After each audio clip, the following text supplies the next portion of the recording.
Alright, how's it going? This is a video about making one more receiver flat for the AK-47, the AKM Yugo. Let's see, show you guys. I've got receivers literally all over the place here because I keep screwing them up. The Yugo, as you know, has got the bulge trunnion, so it's got the bulges in the receiver. These are now my practice toy receivers. Practice spot welding, JB welding, yada yada yada.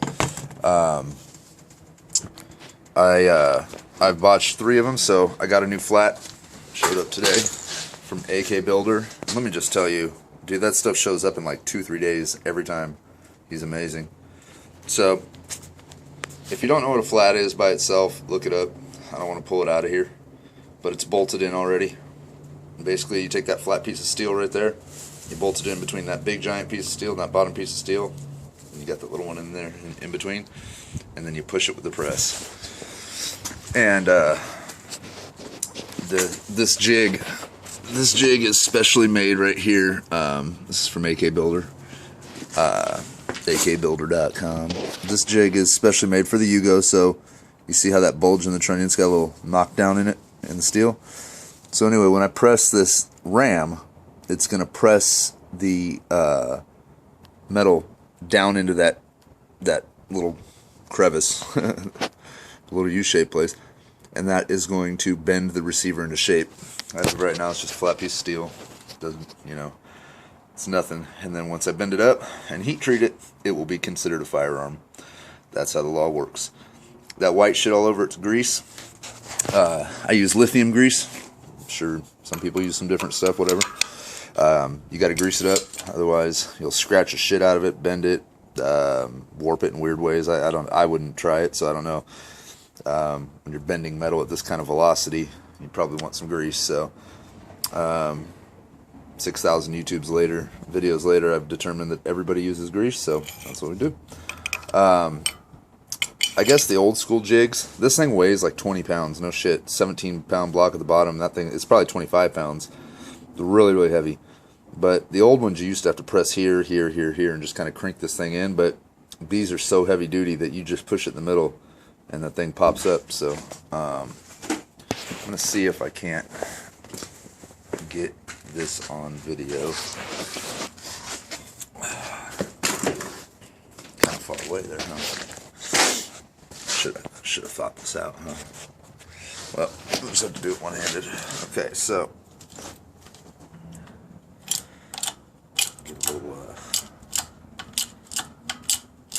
tension. Okay, so I'm basically just going to keep pushing, and at some point it's going to make a really loud popping noise, and that's when it's broke the threshold.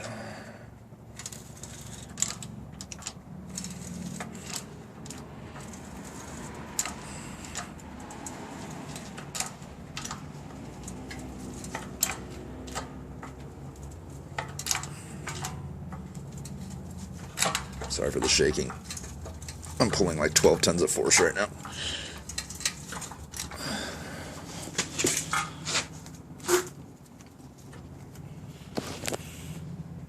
Make sure everything's looking good. Notice I haven't moved the ram at all, and it's perfect. It's pressing perfectly. So I have a feeling that the popping noise is going to be soon.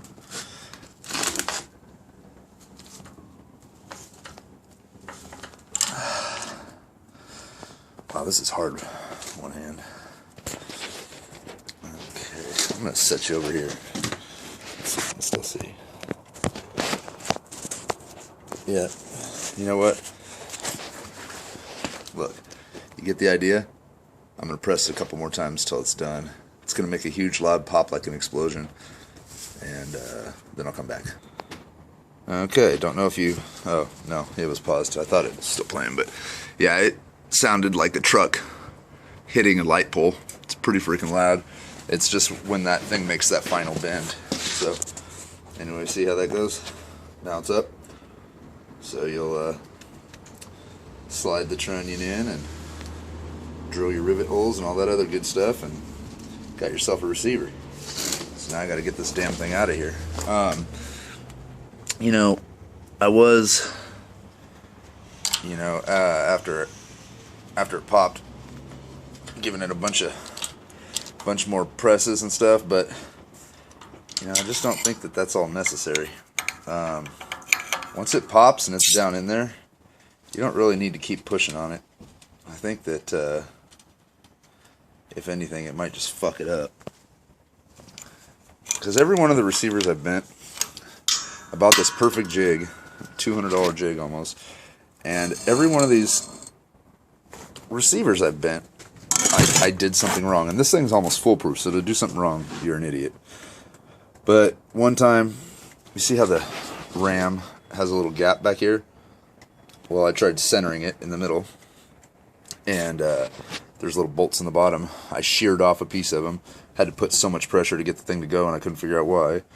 And the first time, I put the plate down here on upside down. I mean, idiot stuff. I'm not claiming to be a smart person, but it's like I've screwed up every one. So maybe it's a blessing in disguise having to do this third one. So to get the receiver out,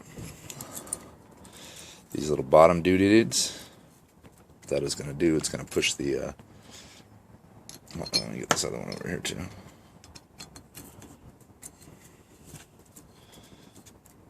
So you get that. Okay, then you crank it,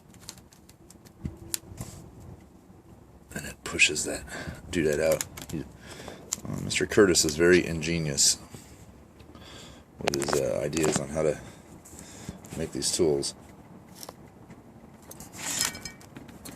Yeah, again, doing the shit with one hand, no good. So anyway, you twist these, and it pushes the ram out, and then you hammer the shit out of it and get the receiver off. I'll be back in a second. Alright, so there we go. So now see how this held on with these bolts? So I'm going to go ahead and undo those and pop the receiver off, but see what I'm saying?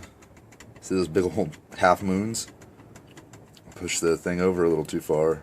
And when I was pressing, not only was I pressing the weight of the receiver, which is thick as shit, but I was shearing off that solid steel. That's not some fucking aluminum. That's solid steel. So you can imagine I was jumping on the press, and I could not figure out why it was so hard to do. Everything was lined up, but that's the problem. This thing doesn't want to be centered. It likes to be off a little bit. See how that little tail in the back? It doesn't have a tail in the front. So, my little, it's not OCD, but whatever it is that wants everything to be even. Sometimes you got to check, because sometimes shit isn't supposed to be fucking even. So, that's pretty much my story. I'm sticking to it. So anyway, I'm gonna pop the shit off of here, and I'll show you when it's done, even though I keep saying that. Alright, so this is it. This is the finished product. Washed all the grease off of it, obviously. See, and it's got that little slight bow in the bottom. I keep seeing on forums people are like, "Is it supposed to be bowed like that? There's a ridge in the jig." Yeah, read the freaking instructions, dude. It says right in there like some shit about, when you squeeze it together for the trunnions, it'll pop out. So anyway, read instructions when you buy shit. It really makes a lot of sense to do that. So this is the problem area on every one of the ones I've done. The rear trunnion should be the easiest one, but that little receiver cover, dust lock, like the little added shit on the Yugo that makes it so cool is a real pain in the ass to build. I mean, I can see like a Romanian, like how people build those, and that's just like that's like a dream. But I didn't go that route. I bought a Yugo, so, go figure. Wife's Serbian though, so kind of had to do it. But anyway, that's the finished product. So you buy a flat online. This is 1.5 mil, 1.6 mil, whatever, thick. Flat. Get yourself a jig, put it in a press, and you can have yourself a receiver. So I'm seeing that they want to make this illegal in California, yada yada. Let me tell you right now, I know criminals I know a good deal of them. Not one of them would take the time and do the research that it takes to build an AK. Not one. I have spent 6 months researching thoroughly, daily, on every little aspect, and I still suck at it, and still don't have a weapon that fires. So if you think a criminal is going to go do this in a spur of the moment to go build a gun and shoot somebody, no, he'll just go rob somebody and steal their gun, because this takes a lot of work. So anyway, back on subject. There it is. Finished, done.